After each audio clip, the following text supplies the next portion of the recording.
नमस्कार। हम लोग जो है बीपीएससी इम्पोर्टेंट क्वेश्चन को देख रहे हैं। इस कड़ी में हम लोग ज्योग्राफी के 70 क्वेश्चन देख लिए थे। 71वां क्वेश्चन देखते हैं। आइए स्टार्ट करते हैं। पहला क्वेश्चन है इस क्लास का 71 नंबर। जो भारत में कर्क रेखा किस राज्य से होकर नहीं गुजरती है? ऑप्शन है पंजाब, बिहार, मध्य प्रदेश, त्रिपुरा। आपको बता दूं, कर्क रेखा जो है भूमध्य रेखा से 23.5 डिग्री उत्तर की ओर कोण पर अवस्थित एक काल्पनिक रेखा है जो भारत के मध्य से होकर गुजरती है। कर्क रेखा जो है ये 17 देश से होकर गुजरती है। भारत उनमें से एक है। भारत में कर्क रेखा जो है 8 राज्यों से गुजरते हैं। 8 राज्य कौन कौन है? गुजरात में जसदन, राजस्थान में कालिंजर, मध्य प्रदेश के शाजापुर, छत्तीसगढ़ के सोनहत, झारखंड के लोहरदगा, पश्चिम बंगाल के कृष्णानगर, त्रिपुरा के उदयपुर और मिजोरम के चंपाई से होकर ये कर्क रेखा जो है गुजरती है। ये 8 राज्य को आप शॉर्ट में मित्र पर गमछा झाड़ इस प्रकार भी याद कर सकते हैं। ठीक है। वैसे मैप में दिमाग एकदम वेस्ट से शुरू कीजिए। गुजरात, राजस्थान, मध्य प्रदेश, छत्तीसगढ़, झारखंड, पश्चिम बंगाल, त्रिपुरा और मिजोरम। क्लियर बात? तो ये सवाल कह रहा है जो कर्क रेखा किस राज्य से होकर नहीं गुजरती है? तो नहीं गुजरती है तो पंजाब भी है, बिहार भी है। तो इसका आंसर तो हो जाएगा ई। आंसर हो जाएगा ई। अच्छा, लेकिन एक चीज और जान लेंगे। जो माही रिवर भारत में एक मात्र ऐसी नदी है जो कर्क रेखा को 2 बार काटती है। पहली बार जो है ये मध्य प्रदेश में, जहां से यह राजस्थान की ओर प्रवाहित होती है, और फिर गुजरात में प्रवेश करते वक्त जो है यह कर्क रेखा को दोबारा काटती है। ये भी याद रखिएगा। अगले प्रश्न पर चलते हैं हम लोग। बिहार के चंपारण जिले को किस वर्ष 2 जिलों में विभाजित किया गया था? लोग को मालूम होगा। जो बिहार में 2 जिले जो है, चंपारण, पूर्वी चंपारण और पश्चिमी चंपारण, तो ये कब किया गया? ऑप्शन है 1866, 1905, 1947 और 1972।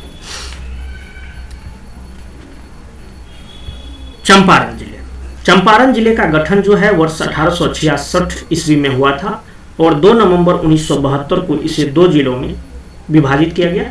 एक जिला पूर्वी चंपारण और दूसरे जिला पश्चिम चंपारण। तो इसका आंसर जो हो जाएगा 1972 हो जाएगा। चंपारण वही वाला, गांधी जी वाला चंपारण नाम जो है इनका चंपक अरण्य का विकृत रूप है। चंपा वृक्ष के जंगल का एक भाग होने के कारण जो है इसका नाम चंपक अरण्य पड़ा था और प्राचीन समय में वहां एकांतिक सन्यासियों का वास था। तो चंपारण का जो अर्थ है वो चंपावन है। ठीक। अगला प्रश्न है लावा के जमने के परिणाम स्वरूप पृथ्वी के अंदर बनने वाले सेल प्रकार को कहा जाता है? ऑप्शन है ज्वालामुखी सेल, कायांतरित सेल, अवसादी सेल, पातालिक या प्लूटोनिक सेल। आपको बता दूं, जो आग्नेय सेल जो है सेलों का सबसे मूल्य प्रकार है। वे तब बनते हैं जब मैग्मा किसको बोलते हैं? पिघली हुई चट्टान जो आमतौर पर पृथ्वी के मेंटल से बाहर आती है। तो जब मैग्मा जम जाती है तब जो है आग्नेय सेल बनते हैं। और ऐसा जो है सतह के नीचे या ऊपर हो सकता है, जिसके परिणाम स्वरूप जो है आग्नेय सेल के 2 उप प्रकार बनते हैं। एक को प्लूटोनिक सेल बोलते हैं और एक को बहिर्भेदी सेल या ज्वालामुखी सेल भी बोलते हैं। जब मैग्मा सतह तक कभी नहीं पहुंचता है और ठंडा होकर अंतर्वेद का निर्माण करता है तो इस प्रकार निर्मित सेल जो होते हैं प्लूटोनिक सेल कहलाते हैं। और उनमें जो है मौजूद सिलिका के आधार पर उन्हें जो है सिलिका की मात्रा को अगर बढ़ते क्रम में देखें तो गेब्रो, डायरोइट, ग्रेनाइट और पेग्मेटाइट इस रूप में होते हैं। मात्रा के अनुसार ये सबसे अधिक पाए जाने वाले सेल हैं। अधिकांश मैग्मा वास्तव में कभी भी पृथ्वी की सतह तक नहीं पहुंचती है। तो कह रहा है लावा के जमने के परिणाम स्वरूप पृथ्वी के अंदर बनने वाले सेल प्रकार को कहा जाता है। पृथ्वी के अंदर बनने वाले अंतर्वेद का निर्माण जो करता है वो प्लूटोनिक सेल ही कहता है। तो आंसर तो इसका डी हो जाएगा। अच्छा, अब अगर बात कर ले, क्योंकि दोनों सेल के बारे में बताया आपको, दो उप प्रकार होते हैं, दो उप प्रकार में दूसरा मैंने बताया ये किसके बारे में, ज्वालामुखी सेल के बारे में। तो ज्वालामुखी सेल जो है, जब ज्वालामुखी विस्फोट के दौरान मैग्मा सतह पर पहुंचती है तब उनके जमाव से बनने वाली सेलों को लावा या ज्वालामुखी सेल कहा जाता है। इनका बुनियादी वर्गीकरण भी द्वितलीय या प्लूटोनिक सेलों की ही तरह जो है सिलिका की मात्रा के आधार पर अगर देखा जाए तो पहले बेसाल्ट, आरोही क्रम में देखें तो बेसाल्ट, एंडेसाइट, डेसाइट, रायोलाइट, प्यूमिस और ऑब्सीडियन के रूप में किया जाता है। ये चीज ध्यान रखें। अगला प्रश्न है उदयपुर वन्यजीव अभ्यारण्य स्थित है। ऑप्शन है राजस्थान में, मध्य प्रदेश में, उत्तर प्रदेश में, बिहार में। नाम से तो बड़ा लग रहा होगा क्योंकि उदयपुर डिस्ट्रिक्ट है राजस्थान का, लेकिन उदयपुर वन्यजीव अभ्यारण्य बिहार राज्य के पश्चिम चंपारण जिले में अवस्थित है। इसका आंसर जो है बी हो जाएगा। और इसकी स्थापना जो है 1978 ईस्वी में हुई थी और यह जो है 8.87 वर्ग किलोमीटर के क्षेत्र में फैला हुआ है। यह अभ्यारण्य गंडक नदी के बाढ़ क्षेत्र में एक गोखुर झील में स्थित है। अभ्यारण्य के महत्वपूर्ण वनस्पतियों में दलदली वन, शुष्क नदी वन, खैर, शीशो वन ये सब पाए जाते हैं। इसमें पाए जाने वाले महत्वपूर्ण जीवों में चीतल, काकर, जंगली सुअर, नीलगाय, बिलॉय, भेड़िया, बिल्ली, शाही ये सब है। सर्दियों के महीने के दौरान जो है उदयपुर वन्यजीव अभ्यारण्य प्रवासी और जल पक्षियों का जो है निवास स्थान बन जाता है। तो याद रखिएगा, बिहार की बात है। अगला प्रश्न, भारत का सबसे पूर्वी राज्य कौन सा है? ऑप्शन है नागालैंड, अरुणाचल प्रदेश, त्रिपुरा, मिजोरम। बहुत सिंपल सा सवाल है। इसका आंसर हो जाएगा अरुणाचल प्रदेश। अरुणाचल प्रदेश भारत का सबसे पूर्वी राज्य है। वहीं अरुणाचल प्रदेश के में जो है किबीथू जो है भारत का सबसे पूर्वी बिंदु है। किबीथू के बारे में आपको बता दूं, जो किबीथू एक छोटा गांव है जो समुद्र तल से 3350 मीटर की ऊंचाई पर स्थित है। लोहित नदी जो है किबीथू से भारत में प्रवेश करती है और किबीथू चीन के तिब्बत क्षेत्र में अपनी सीमा साझा करता है। याद रखिएगा। अगला प्रश्न है, बिहार के निम्नलिखित जिलों में से कौन सा उत्तर प्रदेश की सीमा को नहीं छूता है? अब देखिए, ऑप्शन है अररिया, सीवान, बक्सर, गोपालगंज। तो ये अगर कभी भी एक बार भी अगर कभी नजर दौड़ाए होंगे, वैसे तो विद्यार्थी जो 9 भी होंगे ना, आम इंसान भी इसका आंसर दे देंगे, क्योंकि अररिया किधर है और उत्तर प्रदेश किधर है। तो बिहार का इसका आंसर हो जाएगा ये, बिहार का अररिया जिला जो है उत्तर प्रदेश की सीमा को नहीं छूता है। यह बिहार के पूर्वी भाग में स्थित है। ठीक है। और बता दूं, अगर उत्तर प्रदेश की बात किया ही गया है तो पूरा क्लियर ही कर लेते हैं। जो बिहार के 8 जिले उत्तर प्रदेश की सीमा को स्पर्श करते हैं। ऊपर से लीजिए नॉर्थ से तो पश्चिम चंपारण, गोपालगंज, सिवान, सारण, भोजपुर, फिर नीचे बक्सर, कैमूर और रोहतास। ये जो 8 जिले हैं ये स्पर्श करते हैं बिहार के जिले उत्तर प्रदेश। अगला प्रश्न है, निम्नलिखित में से कौन सा एक विश्व का सबसे बड़ा मरुस्थल है? ऑप्शन है सहारा, गोबी, थार, अटाकामा। सबसे पहले मरुस्थल क्या होता है भाई? मरुस्थल ऐसा भूदृश्य या क्षेत्र है जो प्रतिवर्ष 250 मिलीमीटर से कम यानी 10 इंच की अति अल्प वर्षा प्राप्त करता है। पृथ्वी की भूमि की सतह का लगभग 1/3 भाग मरुस्थल है। भौगोलिक स्थिति के आधार पर जो है मरुस्थल को 4 प्रकार के मरुस्थल पाए जाते हैं अपने इंडिया में। ध्रुवीय मरुस्थल, उपोष्णकटिबंधीय मरुस्थल, ठंडे या शीत रेगिस्तान, ठंडे या तटीय रेगिस्तान। पृथ्वी के 2 सबसे बड़े मरुस्थल ध्रुवीय क्षेत्रों में स्थित है। एक अंटार्कटिक ध्रुवीय मरुस्थल अंटार्कटिक महाद्वीप में लगभग 55 लाख वर्ग मील क्षेत्र में विस्तृत है। तो ये कह रहा है निम्नलिखित में से कौन सा विश्व का अच्छा, मैंने ये जो बात किया भौगोलिक स्थिति के आधार पर 4 प्रकार की विश्व की बात की, ठीक है, ध्यान रखिएगा। ध्रुवीय मरुस्थल, उपोष्ण कटिबंधीय मरुस्थल, ठंडे या शीत रेगिस्तान, ठंडे तटीय रेगिस्तान। तो ये कह रहा है विश्व का सबसे बड़ा मरुस्थल कौन सा है? तो 2 सबसे बड़े मरुस्थल ध्रुवीय क्षेत्रों में स्थित है। एक अंटार्कटिक ध्रुवीय मरुस्थल, अंटार्कटिक महाद्वीप के लगभग 55 लाख वर्ग मील क्षेत्र में विस्तृत है। ऑप्शन में नहीं है, आंसर हो जाएगा ई। और दूसरा सबसे बड़ा मरुस्थल जो है ये आर्कटिक ध्रुवीय मरुस्थल है ना। आंसर तो 1 मिनट यार, चलो अब घस आ गया तो इसको मिटाने में फिर इसका ऑप्शन ई होगा।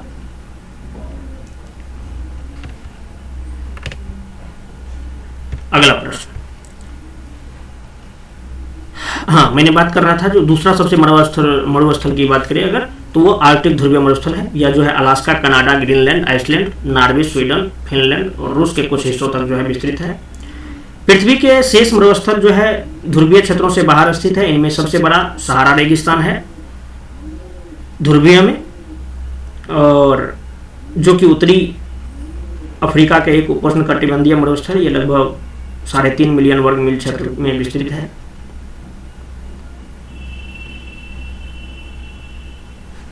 अगला प्रश्न, परमाणु ऊर्जा संयंत्र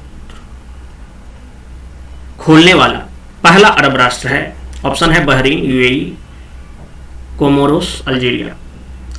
तो यूएई जो है, यूएई परमाणु ऊर्जा संयंत्र खोलने वाला पहला अरब देश बन गया है। ये 2020 में जो है इसने जो है अबू धाबी में बड़ाक परमाणु संयंत्र की प्रथम इकाई का परिचालन शुरू किया था। अगला प्रश्न है, निम्नलिखित में से कौन सी सबसे ऊंची पर्वत चोटी है जो भारत के भीतर पूरी तरह स्थित है? देखिए इसको भी आपको बड़ा अच्छा प्रश्न है। ऑप्शन है K2, कंचनजंगा, नंदा देवी, कामेट। आपको बता दूं, सवाल देखिए पूछा है जो निम्नलिखित में से कौन सी सबसे ऊंची पर्वत चोटी है जो भारत के भीतर पूरी तरह स्थित है?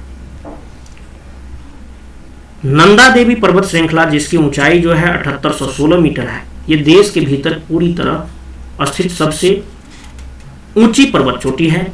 आंसर हो जाएगा सी। और यह जो है हिमालय पर्वत श्रृंखला का एक अंग है, गढ़वाल हिमालय का, और यह विश्व की 23वीं सबसे ऊंची चोटी है। नंदा देवी राष्ट्रीय उद्यान भी है। नंदा देवी राष्ट्रीय उद्यान इस पर्वत चोटी के आसपास के क्षेत्र में स्थित है, जो वनस्पतियों और जीवों का निवास केंद्र भी है। इसे भी ध्यान रखें। अगला प्रश्न कर लेते हैं, निम्नलिखित में से किस राज्य में भारत के अधिकतम पाइराइट संसाधन पाए जाते हैं? ऑप्शन है तमिलनाडु, ओडिशा, कर्नाटक, बिहार। आपको बता दूं, जो भारतीय खान ब्यूरो के रिपोर्ट जो है समय समय पर आते रहते हैं, उसके अकॉर्डिंग जो है भारत में लगभग 95% पाइराइट संसाधन जो है बिहार राज्य में पाए जाते हैं। इसका आंसर हो जाएगा अधिकतम पाइराइट जो है संसाधन ये बिहार में है। पाइराइट लोहे का सल्फाइड है, जिसका उपयोग जो है मुख्यतः सल्फ्यूरिक अम्ल के निर्माण में किया जाता है। उर्वरक, पेट्रोलियम, इस्पात, इन सब चीज़ों में जो है सल्फ्यूरिक अम्ल का उपयोग करते हैं। पाइराइट का मुख्य भंडार बिहार के रोहतास जिले के अमझोर की सोन घाटी में मौजूद है। यहाँ के निक्षेप में 47% सल्फर पाए जाते हैं। आयरन पाइराइट अमझोर के 109 वर्ग किलोमीटर क्षेत्र में पाया जाता है और अमझोर में एक आयरन पाइराइट उद्योग भी मौजूद है। ऊपरी विंध्य शैल समूह तथा कुरारी, मंदा और करिडिया में भी जो है पाइराइट पाए जाते हैं। ये भी अगर अभी सवाल में ऑप्शन में रहे तो ध्यान रखिएगा। जो विंध्य शैल के समूह जो है कुरारी, मंदा और करिडिया, यहाँ पे भी पाइराइट पाए जाते हैं। अगला प्रश्न है, भारत में निम्नलिखित में से किस राज्य में विदेशिया नृत्य किया जाता है? तो विदेशिया नृत्य ऑप्शन है उत्तर प्रदेश, बिहार, उड़ीसा, असम। विदेशिया नृत्य देखिए,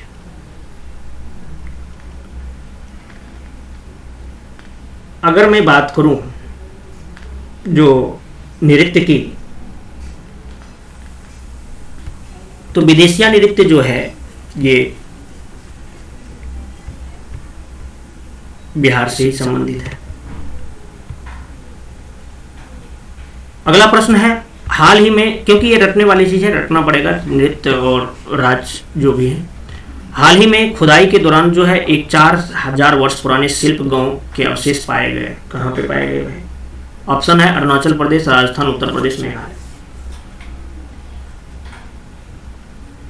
बनारस हिंदू विश्वविद्यालय के जो है प्राचीन भारतीय इतिहास, संस्कृति और पुरातत्व विभाग के प्रोफेसर अनिल कुमार दुबे और उनकी टीम द्वारा जो है उत्तर प्रदेश के वाराणसी जिले के भवनिया गांव में जो है 4000 वर्ष पुरानी एक शहरी बस्ती के अवशेष निकाले हैं, जिसका उल्लेख जो है प्राचीन ग्रंथों के अनुसार जो है शिल्प ग्रामों के रूप में भी किया गया है।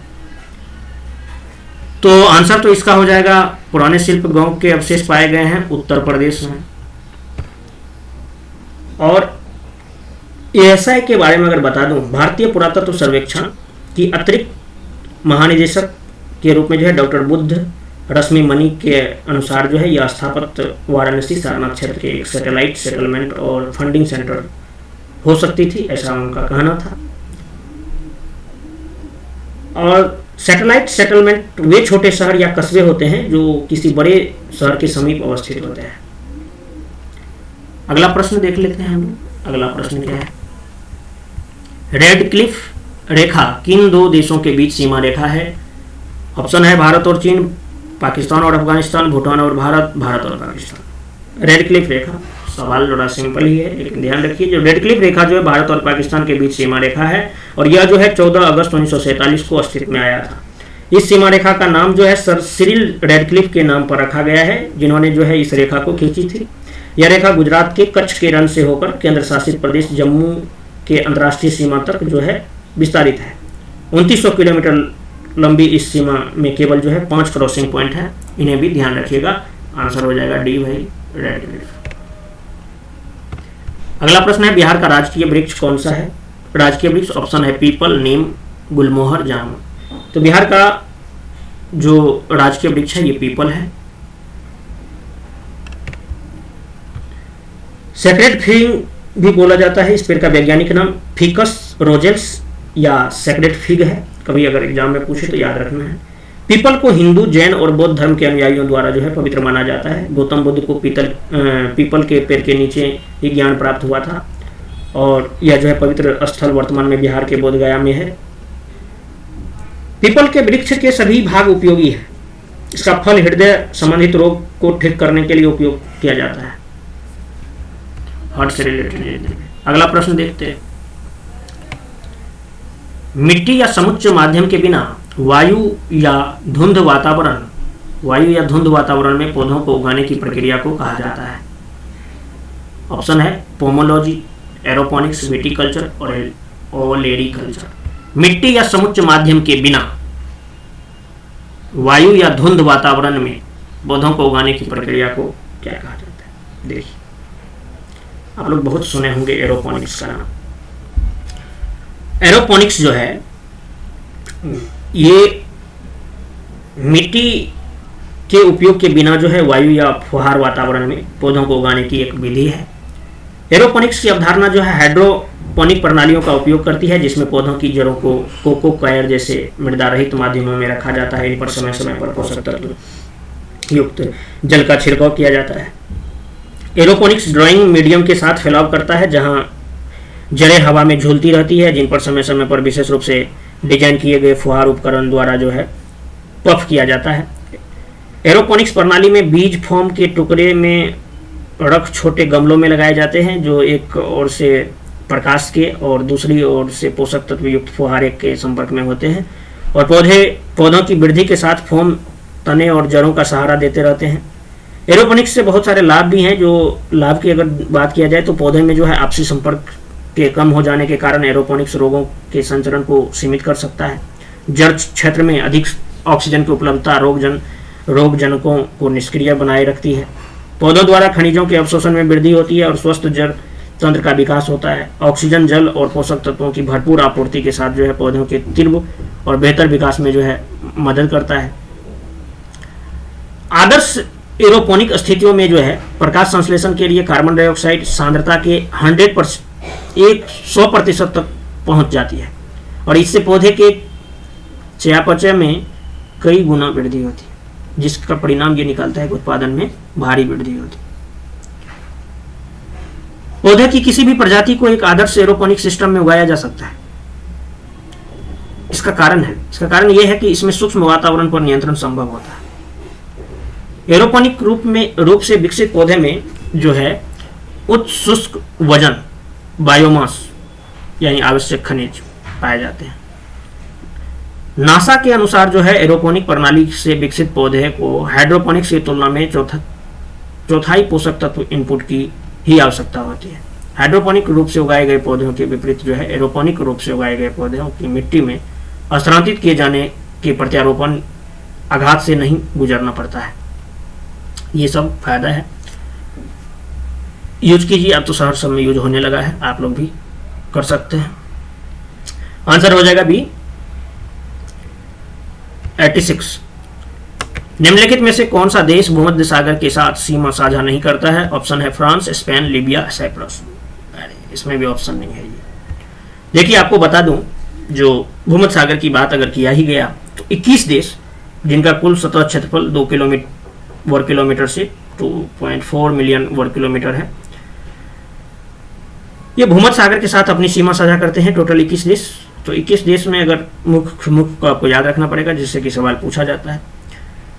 तो ये देश जो है अल्बानिया, अल्जीरिया, बोस्निया और हर्जेगोविना, क्रोएशिया, साइप्रस, मिस्र, France, Greece, Israel, Italy, Lebanon, Libya, Malta, Monaco, Montenegro, Morocco, Slovenia, Spain, Syria, Tunisia और तुर्की है। ये चारों तो आ ही गया भाई। तो निम्नलिखित में से कौन सा देश भूमध्य सागर के साथ सीमा साझा नहीं करता है? तो ये सभी जो है सभी का सभी सीमा साझा करता है। तो ऑप्शन इसका ई हो जाएगा। ठीक है। अगला प्रश्न, बिहार का पहला चीनी कारखाना निम्नलिखित में से किस स्थान पर स्थापित किया गया था? ऑप्शन है हरिनगर, बगहा, मढ़ौरा, सुगौली। बिहार के सारण जिले के मढ़ौरा कस्बे में जो है 1904 ईस्वी में पहला चीनी कारखाना स्थापित किया गया था। तो ये मढ़ौरा आंसर हो जाएगा। और ये अंग्रेजों की देन भी बोल सकते हैं। बिहार में जो है गन्ना विभाग पहली बार जो है 1935 में बनाया गया था। ज़्यादातर गन्ना कारखानों को वर्ष जो है 1930 के दशक में स्थापित किया गया था। 1840-41 में डचों ने भी बिहार के लौरिया में सफ़ेद चीनी के उत्पादन करने के लिए एक चीनी मिल की स्थापना की, लेकिन वह जो है विफल हो गया था। अभी तक जो है बिहार में 11 चीनी मिल है, जिसमें कि 9 निजी क्षेत्र के हैं और 2 सार्वजनिक क्षेत्र के। इन चीनी कारखानों के नाम जो है बगहा, हरिनगर, सासामूसा, गोपालगंज, नरकटियागंज, मझौलिया, सिद्धवालिया, रीगा, हसनपुर, सुगौली, लौरिया, ये सब है। 9, 2, 11 नाम आपको बोले होंगे। बगहा, हरिनगर, सासामूसा, गोपालगंज, नरकटियागंज, मझौलिया, सिद्धवालिया, रीगा, हसनपुर, सुगौली, लौरिया। ठीक है। वैसे ये पूछा नहीं जाएगा, लेकिन क्या पता। निम्नलिखित में से किस नदी को बिहार का शोक कहा जाता है? सवाल से बड़ा सिंपल है, आंसर भी आपको पता ही होगा। ऑप्शन बूढ़ी गंडक, कोसी, बागमती, पुनपुन। आपको बता दूं, जो कोसी नदी को बिहार का शोक कहा जाता है। कोसी नदी लगभग 720 किलोमीटर लंबी है और यह जो है तिब्बत, नेपाल और बिहार में लगभग 74,500 किलोमीटर वर्ग क्षेत्र में फैली हुई है। इस नदी का नाम इसलिए कोसी पड़ा क्योंकि यह वार्षिक बाढ़ के कारण वर्षा मौसम में बिहार को सबसे अधिक प्रभावित करती है। और बाढ़ के दौरान जो है नदी का प्रवाह औसत से लगभग 18 गुना बढ़ जाता है। जब बाढ़, अभी जैसे बाढ़ का मौसम है, अभी कोसी नदी में पानी भर गया होगा, तो यह जो है बाढ़ कृषि भूमि को प्रभावित करती है और ग्रामीण अर्थव्यवस्था को पूरी तरह से नष्ट कर देती है। इस नदी से होने वाले बाढ़ से लगभग 21,000 वर्ग किलोमीटर क्षेत्र जो है उस इलाका का प्रभावित होता है, इसलिए इसे बिहार का शोक कहा जाता है। अगला प्रश्न है, भारत में निम्नलिखित में से किस स्थान पर उष्णकटिबंधीय सदाबहार वन और अर्ध सदाबहार वन पाए जाते हैं? ऑप्शन है पूर्वी घाट, पश्चिमी घाट, उत्तर पूर्वी क्षेत्र की पहाड़ियां, अंडमान और निकोबार द्वीप समूह। देखिए कह रहा है उष्णकटिबंधीय सदाबहार वन और अर्ध सदाबहार वन पाए जाते हैं किन क्षेत्रों में। उष्णकटिबंधीय सदाबहार और अर्ध सदाबहार वन पश्चिमी घाट के पश्चिमी ढलान पर, उत्तर पूर्वी क्षेत्र की पहाड़ियों और अंडमान और निकोबार द्वीप समूह में जो है ये पाए जाते हैं। तो ये तो नहीं पाए जाते, अगर रहता तो पूर्वी घाट कर देते, लेकिन ये सब में पाए जाते हैं। पश्चिमी घाट में भी पाए जाते हैं, उत्तर पूर्वी क्षेत्र की पहाड़ियों में भी पाए जाते हैं, अंडमान निकोबार द्वीप समूह में भी पाए जाते हैं। तो याद रखिएगा इसका आंसर अगर वन नहीं पाए जाते हैं तो पूर्वी घाट होता। तो इस तरीका से इसका आंसर ई हो जाएगा, है ना, तीनों सही है। उष्णकटिबंधीय सदाबहार की बात करें तो ये जो है 200 सेंटीमीटर से अधिक वार्षिक वर्षा और 22 डिग्री सेल्सियस से अधिक औसत वार्षिक तापमान वाले गर्म और नम क्षेत्रों में पाई जाती है। उष्णकटिबंधीय सदाबहार वन अच्छी तरह से स्तरीकृत होते हैं, जहां सतह के पास का स्तर झाड़ियों और लताओं से घिरा होता है, उससे ऊपर के स्तर पर छोटे वृक्ष होते हैं और फिर उसके ऊपर जो है के स्तर पर जो है लंबे वृक्ष होते हैं। और इन वनों में वृक्ष 60 मीटर या उससे ऊपर तक की ऊंचाइयों तक पहुंच जाते हैं। इन वनों में पाए जाने वाले प्रमुख वृक्ष की अगर बात करें तो शीशम हो गया, महोगनी, एनी, आबनूस, ये सब है। अर्ध सदाबहार वन इन क्षेत्रों के कम वर्षा वाले भागों में पाए जाते हैं। इस तरह के वनों में सदाबहार और नम पर्णपाती वृक्षों का मिश्रण होता है। उदाहरण के तौर पर आप सफेद देवदार, होलाक, कैल को ले सकते हैं। अगला प्रश्न है संयुक्त राज्य अमेरिका में कितने राज्य हैं? ऑप्शन है 30, 40, 50, 60। तो संयुक्त राज्य अमेरिका में 50 राज्य हैं, जिसमें वाशिंगटन डीसी भी शामिल है राज्य के रूप में। तो आंसर जो होगा इसका सी हो जाएगा। अमेरिकी यूनियन में शामिल होने वाला अंतिम 2 राज्य जो है अलास्का और हवाई है। हवाई थे, इन दोनों को जो है 1959 में शामिल किए गए थे। अच्छा, एक बात आपको बता दूं, जो वाशिंगटन डीसी जो है कांग्रेस के अधिकार क्षेत्र में शामिल एक संघीय जिला है। ठीक है।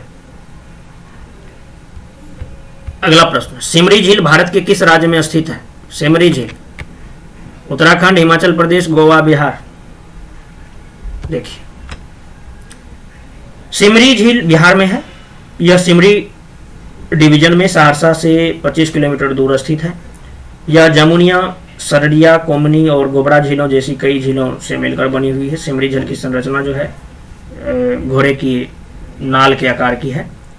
सिमरी झील के दक्षिण पश्चिम में कंवर झील और उत्तर पश्चिम में कुशेश्वर स्थान झील स्थित है। यह भी ध्यान रखिएगा, आंसर इसका डी हो जाएगा। डिस्ट्रिक्ट पूछता तो सहरसा होता। अगला प्रश्न, निम्नलिखित में से कौन अंडमान और निकोबार द्वीप समूह का उच्चतम बिंदु है? ऑप्शन है saddle peak, mount Thuillier, mount Harriet, mount डियावोलो। आपको बता दूं, जो सैडल पीक या सैडल हिल अंडमान और निकोबार द्वीप समूह का उच्चतम बिंदु है। लगभग इसकी 732 मीटर है ऊंचाई, और यह अंडमान और निकोबार द्वीप समूह के उत्तर अंडमान द्वीप पर स्थित है और सैडल पीक नेशनल पार्क से घिरा हुआ है। तो इसका आंसर हो जाएगा ए। आपको बता दूं, जो अंडमान और निकोबार द्वीप समूह जो है अर्धचंद्राकार है, जो म्यांमार के कैप नेग्रिस से लेकर सुमात्रा के बांदा आर्क तक विस्तृत है। यह भारतीय मुख्य भूमि के पूर्वी तट से लगभग जो है 1200 किलोमीटर दूर बंगाल की खाड़ी के दक्षिणी भाग में स्थित है। और अंडमान और निकोबार द्वीप समूह को मोटे तौर पर 2 समूहों में विभाजित किया गया है, जो 10 डिग्री चैनल से अलग होती है। अंडमान समूह में 324 द्वीप हैं, जिनमें 20 पर लोगों का वास है, और निकोबार समूह में 24 द्वीप हैं, जिनमें से लगभग 13 पर लोगों का वास है। तो ये भी ध्यान रखिएगा। अगला प्रश्न है गरजता चालीसा, प्रचंड पचासा और चीखता साठा है। ऑप्शन है महासागरीय धारा, महासागरीय पवने, महासागरीय तूफान, अक्षांश। सवाल तो बड़ा बार बार पूछे जाने वाले सवाल है। तो आपको बता दूं, जो शक्तिशाली पछुआ पवनों को उनकी तीव्रता के कारण जो है दक्षिणी गोलार्ध में गरजता चालीसा, प्रचंड पचासा और चीखता साठा जैसे नामों से जाना जाता है। तो ये जो है एक महासागरीय पवने हैं, आंसर बी हो जाएगा। और ये पवने जो है दक्षिणी गोलार्ध में आमतौर पर 40 से 60 डिग्री दक्षिणी अक्षांशों के बीच बहती है, और उत्तरी गोलार्ध में स्थल की अधिकता के कारण अधिक जटिल हो जाती है। ये दक्षिणी गोलार्ध में भूमि के कम विस्तार के कारण ये पवने बेहद शक्तिशाली हो जाती है और तूफान में बदल जाती है, और ये पवने जो है मेघाच्छादित आकाश, बारिश और ठंडे तापमान को लाती है। अगला प्रश्न है 94, निम्नलिखित में से कौन से महासागर मलक्का जलडमरू मध्य से जुड़े हुए हैं? ऑप्शन है हिंद महासागर और प्रशांत महासागर, अटलांटिक महासागर और प्रशांत महासागर, हिंद महासागर और आर्कटिक महासागर, आर्कटिक महासागर और अटलांटिक महासागर। मलक्का जलडमरू मध्य, स्ट्रेट ऑफ मलक्का। मलक्का जलडमरू मध्य जो है अंडमान सागर यानी हिंद महासागर और दक्षिणी चीन सागर प्रशांत महासागर, इन दोनों को क्या करता है? जोड़ता है। तो जुड़ने की ही बात पूछा है, आंसर हो जाएगा हिंद महासागर, इंडियन ओशन और पैसिफिक ओशन, हिंद महासागर और प्रशांत महासागर। अगर यहाँ पे ये पूछता कहाँ से कहाँ, ऑप्शन में रहता अंडमान सागर और दक्षिणी चीन सागर, तो ये होता एग्जैक्ट हुआ है। तो ध्यान रखिएगा। आपको बता दूं जो यह जो है पश्चिम में इंडोनेशिया के सुमात्रा द्वीप और पूर्व में प्रायद्वीपीय मलेशिया एवं सुदूर दक्षिणी थाईलैंड के बीच स्थित है, और इसका क्षेत्रफल लगभग 25,000 वर्ग मील है। और यह जो जलडमरू मध्य है 500 मील लंबा है और चीप के आकार का है। दक्षिण में इसकी चौड़ाई केवल 60 मील है, जो उत्तर की ओर सुमात्रा के वे द्वीप और मलय वी आइलैंड WEV और मलय मुख्य भूमि के कड़ा मरुस्थल के बीच जो है 155 मील तक चौड़ा हो जाता है।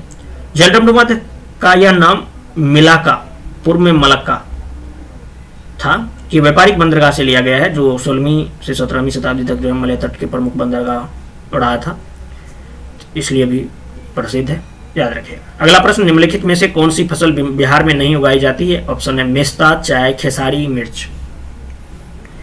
भाई बिहार और फसल, बिहार कृषि प्रधान राज्य है।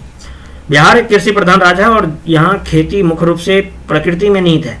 राज्य की विशाल भौगोलिक सीमा होने के कारण जो है इसके 3 कृषि जलवायु क्षेत्र है, और यहाँ पे जो है मेस्ता भी उगाए जाते हैं, चाय भी उगाए जाते हैं, खेसारी भी, मिर्च भी। ऑप्शन इसका ये हो जाएगा भाई, ठीक है। अगला प्रश्न, भारत के पश्चिमी तटों का दक्षिणी से उत्तर की ओर सही क्रम। पश्चिम तट, पूर्वी तट, पश्चिमी तट, ये सब आपको याद ही होना चाहिए। अब ऑप्शन का है दक्षिण से उत्तर की ओर, दक्षिण से उत्तर की ओर जो है तो दक्षिण सबसे नीचे मालाबार तट, उसके बाद कनाडा तट, उसके बाद कोंकण तट। आंसर क्या हो जाएगा? आंसर तो इसका डी हो जाएगा, मालाबार तट, उसके फिर ऊपर कनाडा तट के बाद कोंकण तट। पश्चिमी तट की पट्टी जो है उत्तर में कैम्ब्रे की खाड़ी से जो है लेकर के दक्षिण में केप कोमरिन कन्याकुमारी तक विस्तृत है। इसमें जो है महाराष्ट्र, गोवा, कर्नाटक, केरल और तमिलनाडु राज्य जो है शामिल हो जाते हैं। 3 खंड में इसको बांटते हैं। तट के उत्तरी भाग को कोंकण तट, जो कि मुंबई से गोवा को कहा जाता है। फिर मध्य विस्तार को केनरा या करावली कहा जाता है, और दक्षिणी विस्तार को जो है मालाबार तट के रूप में जाना जाता है। तो याद रखिएगा। अगला प्रश्न है, निम्नलिखित में से कौन स्थानांतरण कृषि का एक प्रकार नहीं है? ऑप्शन है फांग, झूम, फैजेंडा, मिल्पा। फांग, झूम और मिल्पा ये जो है स्थानांतरण कृषि का प्रकार है। हालांकि फैजेंडा एक प्रकार का वृक्षारोपण है जो ब्राजील में पाया जाता है। कॉफी का उत्पादन ब्राजील के दक्षिण पूर्वी क्षेत्रों में किया जाता है। तो ये तो सी हो जाएगा इसका आंसर। अगला प्रश्न है, कांतो मैदान किस देश का हिस्सा है? ऑप्शन है जर्मनी, जापान, इटली, दक्षिण कोरिया। कांतो मैदान जो है प्रशांत महासागर की ओर मध्य होन्शु में स्थित जापान का सबसे विस्तृत तराई वाला क्षेत्र है, और इसके 6244 वर्ग मील क्षेत्र में राजधानी शहर टोक्यो स्थित है, और यह देश का सबसे अधिक उत्पादक और आबादी वाला क्षेत्र है। इंडस्ट्रियल पीरियड में कांतो मैदान में स्थित टोक्यो, योकोहामा, कावासाकी और चिबा जैसे बड़े शहर औद्योगिक विकास का केंद्र रहे हैं, तो इसलिए भी कांतो मैदान ज़्यादा प्रसिद्ध है। आंसर हो जाएगा जापान। अगला प्रश्न क्या है 99। निम्नलिखित में से कौन सा देश सिक्किम के साथ अपनी सीमा साझा नहीं करता है? ऑप्शन है नेपाल, चीन, भूटान, बांग्लादेश। सिक्किम तो थोड़ा सा भी अगर मैप याद हो आपको तो बांग्लादेश कहाँ है? नीचे है ना भाई, है? इसका आंसर हो जाएगा डी, बांग्लादेश जो है सिक्किम के साथ अपनी सीमा साझा नहीं करता है। अगला प्रश्न है बागमती सिंचाई परियोजना भारत के किस राज्य में शुरू की गई है? बागमती सिंचाई परियोजना, ऑप्शन है बिहार, राजस्थान, मध्य प्रदेश, छत्तीसगढ़। तो बता दूं जो बागमती सिंचाई परियोजना जो है बिहार राज्य में है, और इस परियोजना के तहत जो है सीतामढ़ी जिले के रामनगर में एक बांध और एक नहर प्रणाली का निर्माण किया गया है। इसका पानी जो है सीतामढ़ी, शहर और मुजफ्फरपुर जिलों में सिंचाई के लिए उपयोग किया जाता है। सीतामढ़ी, शिवहर और मुजफ्फरपुर यानी इन 3 जिलों में जो है सिंचाई के लिए उपयोग किया जाता है। बागमती सिंचाई परियोजना बिहार से रिलेटेड है। ऑप्शन हो जाएगा ए। मिलते हैं नेक्स्ट लेक्चर में। धन्यवाद।